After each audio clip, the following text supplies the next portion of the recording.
En esta ocasión vamos a revisar las características de los diodos comerciales, que también para algunos casos se conocen como de propósito general y que bueno, tienen algunos valores o parámetros que deben de usarse con cuidado. ¿Qué se sabe del diodo de propósito general? Es un dispositivo electrónico, o sean semiconductores de dos terminales, ánodo del lado de la flecha y cátodo de la línea vertical. Ese es su símbolo esquemático y en su construcción la terminal de cátodo está representado por esa misma línea vertical. Una de sus aplicaciones más comunes es que se usa como interruptor electrónico, dejando o no pasar corriente eléctrica.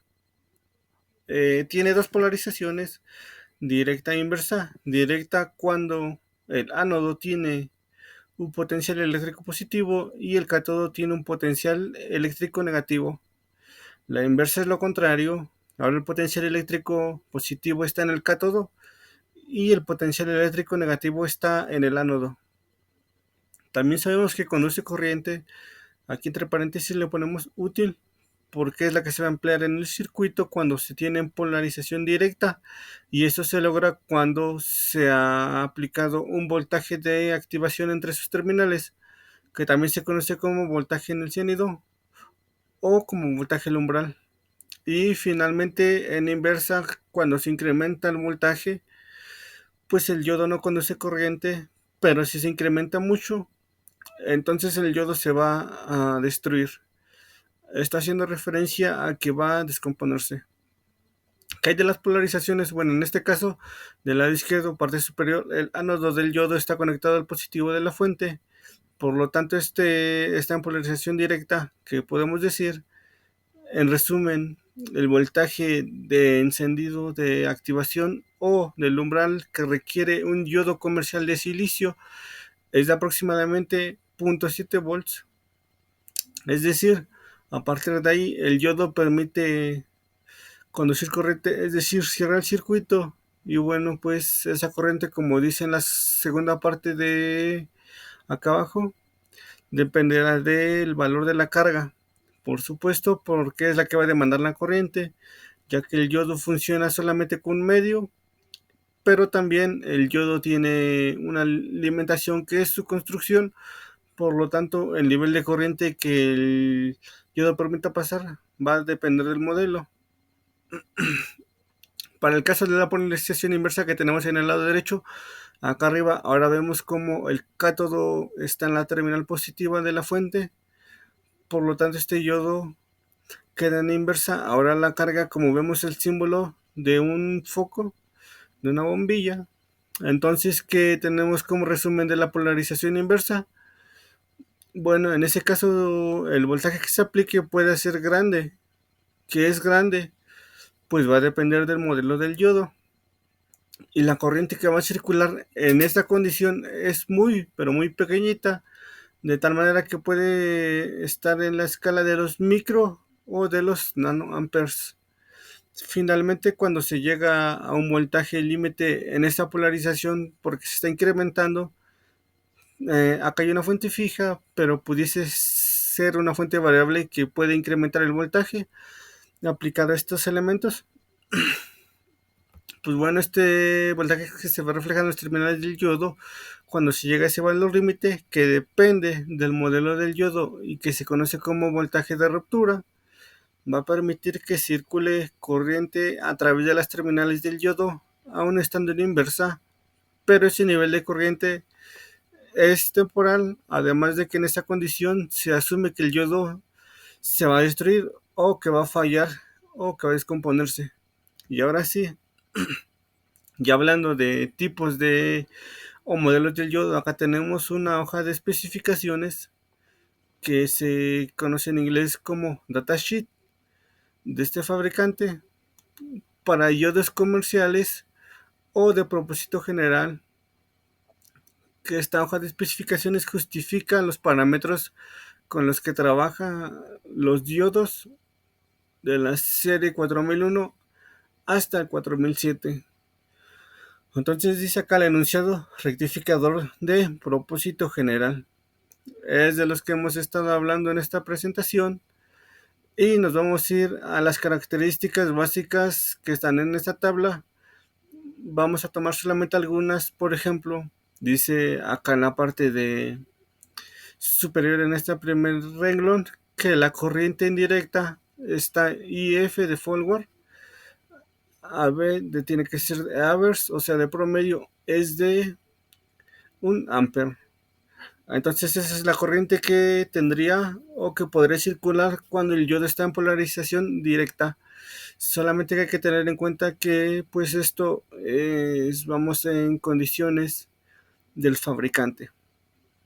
No deberíamos llevar a ese límite cuando usemos este tipo de diodos, o sea a 1 ampere, lo que en muchos casos se sabe que es 700 miliamperes o 0.7 miliamperes sería correcto para que el diodo pueda trabajar correctamente, porque pues cuando se utilizan corrientes más grandes el diodo gasta o está disipando más potencia, pues también eso se refleja a través de que se empieza a calentar. Acá en la segunda fila vamos a tomar este también. Este es el voltaje en inversa que se le puede aplicar, porque aparecen diferentes valores, porque van a depender del modelo del yodo. En el caso de 50 volts es para el 4001, o el de 4000 volts es para el 4007 que vamos a decir en la tabla. Rápidamente tenemos este BF, que es el voltaje de forward, el voltaje indirecta, que nos especifica el fabricante, que puede ser de 1.1 volts o es de, aunque bueno, ya es de, en el experimento o en la práctica hemos visto que este voltaje puede ser de 0.65, 0.7, se puede subir un poco, también va a depender de la operación que tenga el diodo, de la temperatura a la que esté, pero bueno, el fabricante nos especifica 1.1 volts. Acá por ejemplo tomemos esta de esta fila y dice IR, que es la corriente en inversa. Bueno, no lo habíamos comentado, que podría estar en esta escala. De hecho acá dice pues son 5 microamperes. Acá también se nos menciona la temperatura de J, que es de la unión, y que debe ser máxima de 150 grados. Bueno, eso es a nivel interno efectivamente, pero tenemos que tomar en cuenta que esto sí se traslada eventualmente a la superficie. Si ahora vemos una ampliación un poco mayor de esos parámetros, vamos a tomar los que hemos mencionado. Por ejemplo, tomamos este valor que está en la cuarta fila, que dice el voltaje de bloqueo máximo en corriente directa, que sería en corriente directa el voltaje máximo que se le puede aplicar entre sus terminales antes de que este llegue a la ruptura. Y ahí sí viene, el símbolo es este de BDC. Pero vean como para cada yodo, acá tenemos el 4001 y hasta el 4007, este voltaje se va incrementando. Quiere decir que si nosotros trabajamos con, por ejemplo en este caso, que es un voltaje en inversa de DC de 200 volts, 250, lo correcto sería usar al menos un diodo 1N4004, porque los tres primeros no soportan ese voltaje en inversa. En el siguiente fila, que dice IF, que ya habíamos visto que es la corriente indirecta, que dice el fabricante o menciona, reporta que debe de ser de 1 ampere. Ahora acá vemos esta aclaración, ¿no? Dice máxima corriente rectificada en directa, y que por supuesto, como mencionamos, es promedio. Y bueno, especifica particularmente también que la temperatura a la cual esa corriente se logra es de 75 grados centígrados. Bueno, vamos a ver rápido cómo se comportan los diodos en polarización directa. Acá tenemos dos diodos, este del lado derecho es uno de matrícula 1N4004, y por esa razón este soporta un mayor nivel de corriente. Vamos a trabajar con el 1N4004. Entonces vamos a utilizar un sistema de emisión para ver cómo es que este funciona ya en la práctica. En polarización directa, como sale esa gráfica. Entonces tomamos con las puntas, la roja al ánodo y la negra va al cátodo. En el menú yo establezco unos parámetros. Entonces vamos a empezar desde 0 volts hasta 2 volts. Recordemos, va a ser en polarización directa. Ponemos un paso de 50 milivolts. Esto quiere decir que el sistema de la fuente va a estar aplicándolo voltaje cada 50 milivolts. Por ejemplo, 0 volts, 0 volts, 50 volts, 100 milivolts, hasta que llegan los 10 volts. Después ponemos que hay un límite de corriente. Lo vamos a poner de 600 miliamperes. Ya hemos dicho que 700 miliamperes es correcto para un diodo de silicio de esta serie, para evitar que esté caliente. Ahora vean, vamos a hacer la gráfica.